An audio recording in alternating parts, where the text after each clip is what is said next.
Hi everyone, this is Bill from Leith Karate Academy. Today I wanted to carry on a conversation from the previous video in which we talked about some methods of switching the bow from one grip to the other.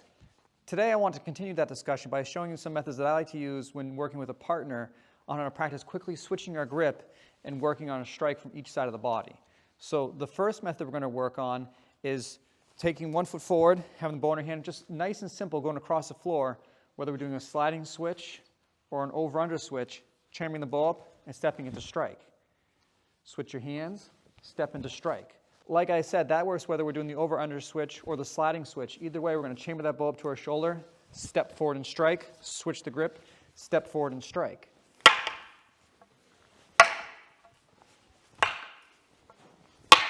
The next exercise I want to work on, which is my personal favorite, is starting these techniques from a neutral position. So we're going to work 3 different methods of training with a partner with this technique.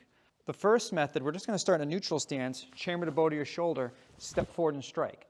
Then we're going to step back to a neutral stance. As we do that, we're going to switch the grip on our bow and step forward and strike to the other side. From this perspective, again, I'm starting in a neutral stance. I step forward into my horse stance and strike. I step back, switch my grip, step forward and strike. I'm going to time it so that as I chamber the bow up to my shoulder is when I come back to my neutral position. So I hit and land at the same time, step back, hit and land at the same time. I personally like this technique because it helps me work on the timing of my strikes and my defensive movements.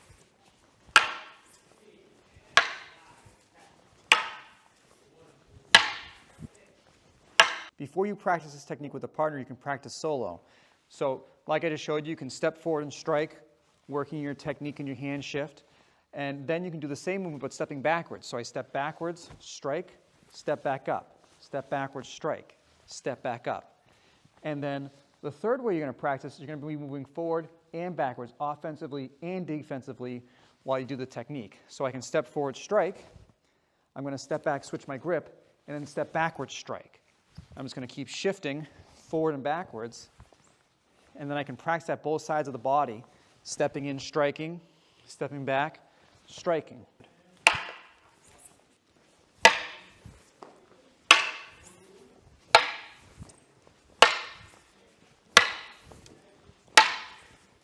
The last technique I'm going to show you can be practiced from either a neutral stance or horse stance, or you can practice while stepping forward and backwards as well. We're going to take this bow movement here, and we're going to work our over-under switch while we do that movement. So we're going to start here, swing the bow around. As we come back this direction, we're going to switch our hands, so we're in our neutral position here, and then continue in the opposite direction. So I'm getting that swinging motion on both sides of the body. When I'm practicing that with a partner, like I said, I can practice stepping in with each technique and just working that quick switch. I can step back defensively as well, working that quick switch. Adds a certain level of complications technique to help just work holding the bow from different striking positions, which can help you further on as you're switching your hands to work your defensive or offensive strikes. Thank you for watching this video. I really hope you found it helpful, and if you did, I would really appreciate it if you took your time to subscribe to this channel, like the video, and leave a comment below. Until next time, train hard, train smart. I'll see you soon.